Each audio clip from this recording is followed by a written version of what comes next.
भियोर समाज की रानी और श्री सती माता और जसमा माताजी मंदिर पाटन गुजरात का इतिहास जालोर न्यूज़। हेलो नमस्कार साथियों, हम आज श्री जसमा माताजी मंदिर पाटन गुजरात में बसा हुआ है और इस जुड़ी इतिहास से संबंधित जानकारी के साथ नया वीडियो लेकर आया हूँ। श्री जसमा माताजी मंदिर पाटन के इतिहास से जुड़ा हुआ है। अगर आप भियोर समाज से ताल्लुक रखते हैं यहाँ फिर आप पाटन गुजरात और राजस्थान के रहने वाले हैं तो यहाँ आपके लिए कुछ खास संबंधित होगा। यहाँ वीडियो शुरू करने से पहले अगर आप हमारे चैनल पर अभी नया जुड़े हुए हैं तो आप सभी अभी मेरे चैनल को लाइक और शेयर जरूर करे देवें। आज हम आपको वीरांगना जसमा ओनी के बारे में विस्तार से जानकारी के साथ में बताएंगे। पूर्व जन्म में जसमा ओनी।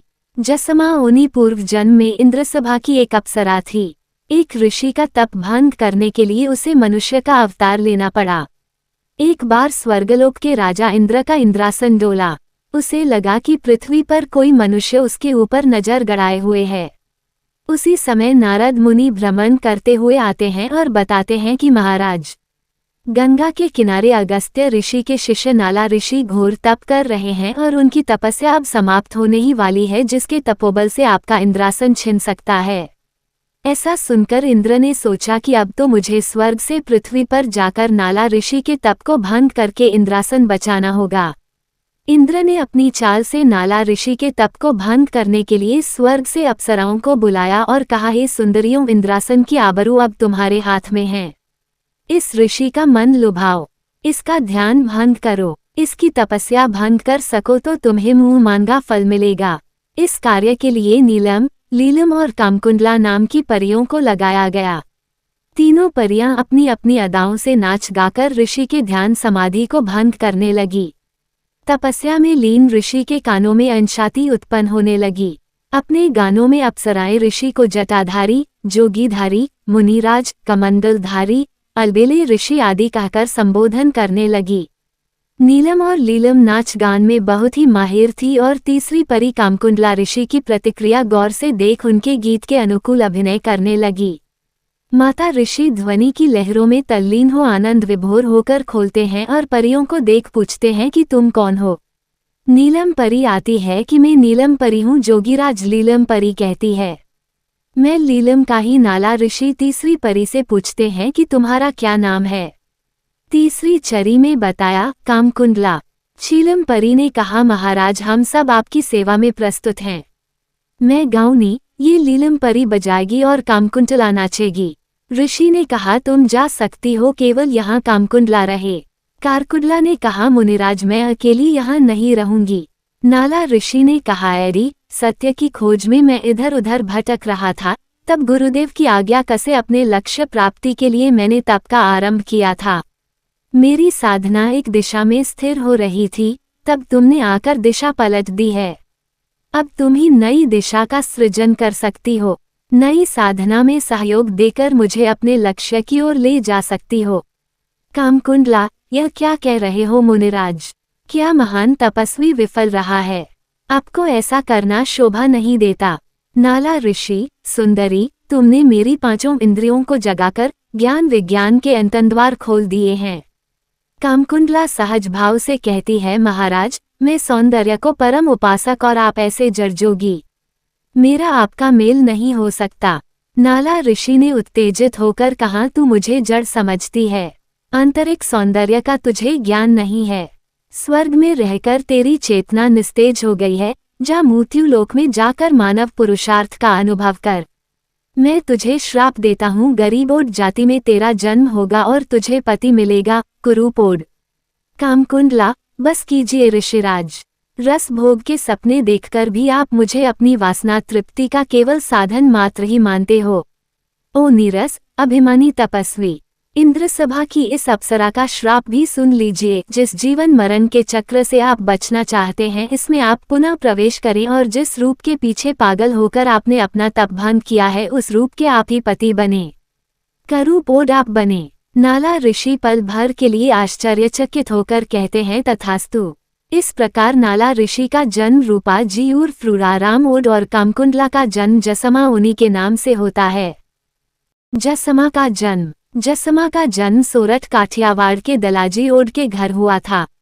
जन्म के थोड़े दिन बाद ही जसमा की मां का देहांत हो गया और जसमा का लालन पालन ठीक से हो सके इसलिए दलाजी दूसरी पत्नी घर ले आए। जसमा के प्रति सौतेली मां का व्यवहार अच्छा न होता, इस पर जसमा अपने काका पिता से अपनी मौसी की शिकायत करती। दलाजी जसमा को ढाढ़स बंधाने के लिए जसमा की सौतेली मां को धमकाता। कहीं कहीं ओडों में चाचा को काका भी कहते हैं।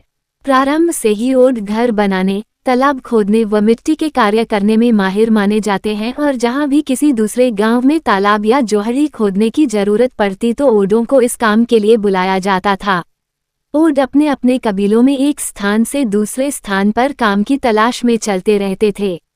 कई अंग्रेज इतिहासकारों ने तो इन्हें ट्राइबल कहकर संबोधन किया है क्योंकि ये काम की तलाश में पूरे परिवार सहित एक स्थान से दूसरे स्थान पर चलते रहते थे।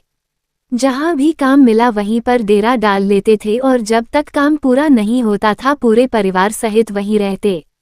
एक बार काठियावाड़ में वर्षा नहीं हुई और अकाल पड़ गया। ओड कबीले काठियावाड़ छोड़ गुजरात की तरफ काम की तलाश में निकल गए। एक स्थान पर दो ओड कबीलों की मुलाकात हुई। दला ओड कबीले ने दूसरे ओड कबीले से पूछा कि भाई तुम कौन हो और कहाँ के रहने वाले हो। इस पर भलाजी ओड के लोगों ने बताया भाई हम ओड हैं और काठियावाड़ के रहने वाले हैं। दलाजी ओड ने बताया भाई हम भी ओड हैं पर तुम काठियावाड़ के कौन से परगना के हो। भलाजी ने बताया हम काठियावाड़ के झालावाड़ परगना के हैं। दलाजी ने कहा तब तो भाई हम ओड जात भाई हैं, आओ गले मिलते हैं। इस प्रकार दोनों कबीले के लोग गले मिलते हैं। दलाजी की पत्नी ने भलाजी की पत्नी से पूछा बहन आपके परिवार में कौन कौन है और कैसे हैं। बहन काम की तलाश में हम गांव छोड़ यहाँ आए हैं और पीछे एक 15-16 साल का बेटा है जो कुछ दिन बाद हमारे पास आएगा। दली ने कहा हम भी बहन 3 प्राणी हैं, एक सौतेली बेटी जसमा और 2 हम हैं। जब तक ठीक से काम नहीं मिलता तब तक तुम लोग हमारे डेरे में ही रह सकते हो। इस प्रकार कुछ समय बाद दोनों परिवारों में जसमा और रूड़ा राम उर्फ टिकन सिंह का विवाह हो जाता है। धीरे धीरे टिकन सिंह भी एक विख्यात ठेकेदार बन चुका था। ओड रतन जसमा ओनी। समय परिवर्तनशील है। एक समय था जब ओड राजवंश की पताका लहराती थी। कालांतर में इस राज्य में सूर्यवंशी महाराज इक्ष्वाकु के बाद क्रम में सम्राट सगर के ज्येष्ठ पुत्र अनसमजस के निष्कासन के बाद अपने पूर्वजों के देश ओड राज्य में पहुंचकर अपने योगबल से इस वंश की महिमा को बढ़ाया।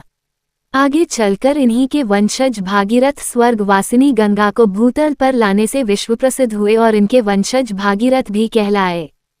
एक समय वह भी था जब ओड वंश के लोग अपने गौरव आन बान व शान के लिए विख्यात थे, लेकिन एक समय वह भी आया जब पश्चिमी सीमाओं से आक्रांताओं ने समस्त क्षत्रिय राजवंशों को न केवल प्रभावित किया बल्कि उनको बुरी तरह झकझोर दिया, जिसके कारण सभी राजपूत क्षत्रिय वंश क्षत विक्षत होकर अपने अस्तित्व बचाने के लिए अपने मूल स्थान को कर देश के अन्य स्थानों में बसकर यथानुसार अपना जीवनोपार्जन करने लगे और ओड देश उड़ीसा से आने के कारण ओड कहलाए। जसमा ओनी जिसका पीहर सोरठ काठियावाड़ था और इनका मुख्य धंधा तालाब, नदी नाले खोदना, बांध बनाना तथा पत्थरों और ईंटों से किले व मकान बनाना आदि था। जसमा की शादी काठियावाड़ परगाना के श्री टीकम सिंह उर्फ रूड़ा राम ओड के साथ हुई थी जो पेशे से ठेकेदार थे। गुजरात प्रदेश के पाटन नगर में राजा सिद्धराज जयसिंह राज्य करता था। एक बार लगातार 3 वर्ष तक वर्षा न होने से अकाल की स्थिति उत्पन्न हो गई। इस पर राजा जयसिंह ने अपने मंत्रियों से मंत्रणा की तथा सहस्त्रलिंग नाम का तालाब खुदवाने की योजना बनाई ताकि नगर जनता को पीने के पानी के साथ साथ अन्न आदि उगाने में भी काम आ सके। इस पर महामंत्री ने राजा से कहा इस कार्य के लिए किसी अच्छे ठेकेदार को ठेका दे ताकि कार्य शीघ्र हो सके। उस समय श्री टीकम सिंह ठेकेदार का नाम था तथा राजा ने एक हलकारे द्वारा उन्हें बुलावा भेजा। इसके बाद ठेकेदार टीकम सिंह पाटन नरेश से मिले तथा कहा मेरे लिए क्या आज्ञा है महाराज। राजा जयसिंह ने कहा भाई हम लोग एक बहुत बड़ा तालाब बनवाना चाहते हैं, इसमें आपकी क्या राय है। ठेकेदार टीकम सिंह ने कहा महाराज हम ओड कबीले के लोग इस कार्य को करने में समर्थ है और आपकी आज्ञा अनुसार सैकड़ों ओडों को इस कार्य के लिए बुला लेता हूं और शीघ्र ही कार्य शुरू करवा देता हूं। इस प्रकार ठेकेदार टीकम सिंह ने सैकड़ों मजदूरों को बुलवाकर तालाब की खुदाई पर लगा दिया और तालाब के एक किनारे पर बिरादरी के लोगों ने डेरा जमा लिया तथा थोड़ा हटकर अपना डेरा लगा लिया, जिसमें जसमा भी अपने पति टीकम सिंह के साथ डेरे में रहने के लिए साथ आ गई थी। ऐसा कहते हैं कि जसमा इतनी सुंदर थी कि स्वर्ग की अप्सराएं भी सुंदरता में उनसे पीछे थी। पाटन नगर में उनकी सुंदरता के चर्चे होने लगे। राजा जयसिंह को भी उनके गुप्तचरों द्वारा उनकी सुंदरता के बारे में पता चला तो तालाब की खुदाई के कार्य को देखने के बहाने वो टीकम सिंह के डेरे के पास आए तो उसकी निगाह जसमा पर पड़ी। तभी से राजा जयसिंह जसमा की सुंदरता का दीवाना हो गया और राजमहल में लाकर रानी बनाने की ठान ली। राजा जयसिंह ने अपने महल की बांदियों को बुलाया और कहा कि वो जसमा उन्हीं को किसी भी तरह का लोभ देकर पाटन की रानी बनने के लिए मनाएं। राजा की बांदी ने जसमा को समझाया कि तुम्हें तो रंगमहलों में होना चाहिए और तेरे पति को छोड़ तू हमारे साथ रंगमहलों को चल। इस पर जसमा ने दूती से कहा कि मैं ओड खानदान की ओड राजपूतनी पतिव्रता नारी हूँ। किसी ने भी मुझ पर कुदृष्टि डाली तो बहुत बुरा होगा। जसमा ने राजा की कुदृष्टि के बारे में अपने पति को बताया और कहा कि हमें यहाँ से चले जाना चाहिए। राजा की बदनीयती को समझकर टीकम सिंह को लगा कि अब कुछ खून खराबा हो सकता है और उसने कुछ तलवारें व भाले आदि का इंतजाम करवा लिया और पाटन से जाने की तैयारी कर ली। राजा की बांदी ने जब राजा को बताया कि जसमा किसी भी कीमत पर राजमहल में आने को तैयार नहीं है तो राजा जबरदस्ती जसमा को उठाकर लाने के लिए अपने सैनिकों को साथ लेकर टीकम सिंह के डेरे में पहुंच गया। टीकम सिंह और उसके कबीले के ओड रात को ही पाटन छोड़कर चल दिए थे।